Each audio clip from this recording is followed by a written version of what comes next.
Salut, comment ça va? J'en ai rien à foutre. Récemment, l'internet et le feed game français a été en proie à un énorme débat concernant le sujet du dos rond, et plus particulièrement au deadlift. Dangereux, inoffensif ou encore nécessaire pour certaines personnes. On va voir un petit peu les arguments des uns et des autres et essayer d'éclaircir un petit peu cette situation. Donnons un petit peu de contexte à cette histoire.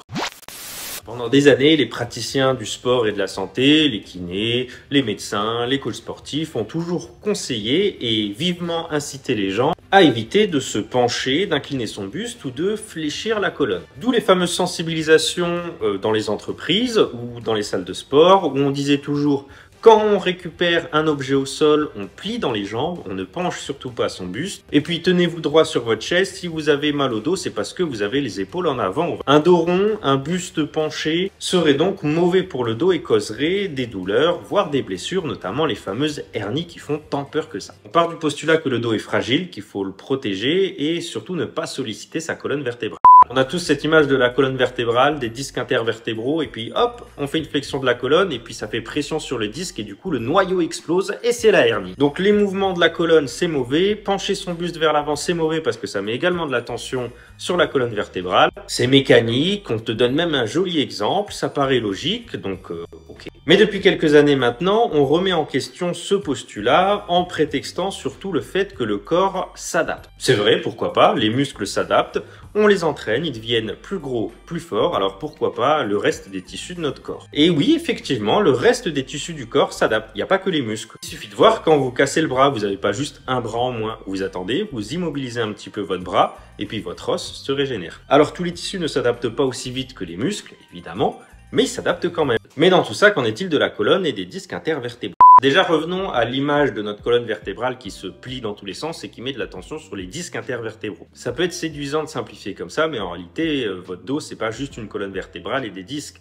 Il y a des muscles, des articulations, des tendons, des ligaments. Et je peux vous dire qu'il y en a beaucoup dans votre dos. Et en fait, quand vous soulevez une charge, quand vous soumettez votre dos à de la tension, c'est tout ça qui va contribuer à protéger justement votre dos, et c'est tout ça qui va faire le mouvement et supporter les charges. Donc si vous faites une flexion pour faire vos lacets ou pour, je sais pas, ramasser votre sac, ne vous inquiétez pas, il n'y a pas plusieurs centaines de milliards de tonnes sur vos disques. Ce qui causerait en réalité les hernies, ce serait un tas et un tas de facteurs, notamment la génétique, du mouvement à trop haute intensité par rapport à ce que votre corps serait capable de supporter, tout simplement l'âge et l'usure naturelle des disques intervertébraux, et du coup même la position neutre du dos ne garantirait pas en réalité l'absence de hernie. Et puis la flexion lombaire est juste inévitable. Dès qu'on va fléchir les hanches, même en voulant maintenir une position neutre des lombaires, les lombaires ont déjà un certain degré de flexion. Votre colonne vertébrale est littéralement conçue, faite pour bouger dans tous les sens, pour faire de la flexion, de l'extension, des rotations, des inclinaisons. Et faire ces mouvements et les renforcer contribue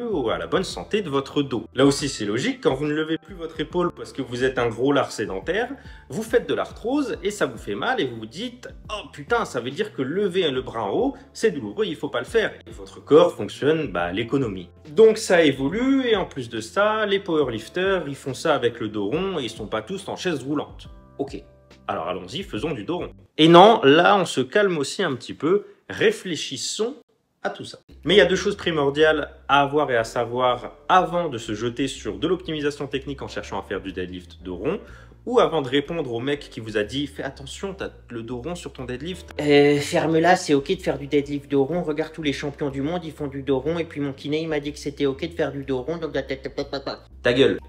Petite interlude pour vous dire de vous abonner à cette chaîne YouTube, de liker cette vidéo, de la partager au plus grand nombre, de commenter pour booster l'algorithme et de me suivre sur mes réseaux sociaux. La première chose, c'est la progressivité. Votre corps s'adapte, mais il faut que ce soit progressif. Et c'est le fait de ne pas être progressif qui peut potentiellement vous causer des douleurs, des blessures ou tout simplement des empêchements de continuer votre progression telle que vous l'aviez envisagée. Et la deuxième chose, c'est votre proprioception, votre conscience corporelle. Comment est votre corps dans l'espace? Faire des mouvements où on va bouger sa colonne. Par exemple, du Jefferson Curl, des crunchs, des inclinaisons, des rotations. Tout ça avec du poids et en ajoutant une surcharge progressive.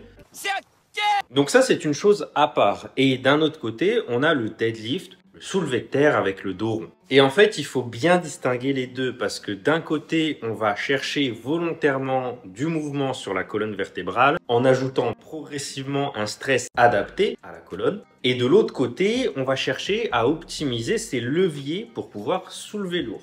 Un deadlift doit contenir une mécanique de flexion de hanche. Et si vous êtes incapable de dissocier votre flexion de la colonne de votre flexion de hanche, ça ne sert à rien de vouloir tirer dos rond, ça ne sert à rien de vouloir optimiser son deadlift ou n'importe quoi, parce que déjà vous en serez incapable et quand on va vous dire tire dos rond ou tire dos droit, vous saurez même pas comment bouger votre corps pour faire l'un ou l'autre. On peut chercher à optimiser sa technique, oui, c'est pas problématique, à condition là aussi d'y aller progressivement.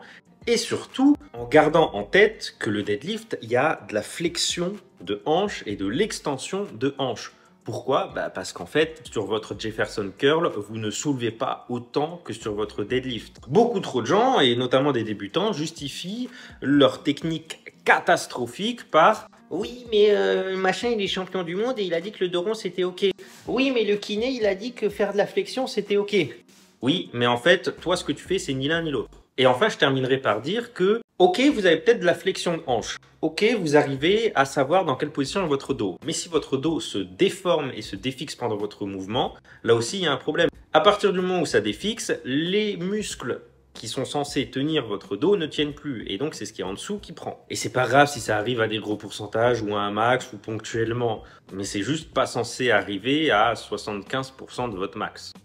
Les amis, cette vidéo est terminée. J'espère qu'elle vous aura plu, qu'elle vous aura éclairé dans ce nuage obscur qu'est le mouvement, la musculation, la force. On se retrouve nous dimanche pour une nouvelle vidéo. D'ici là, portez-vous bien. La bise!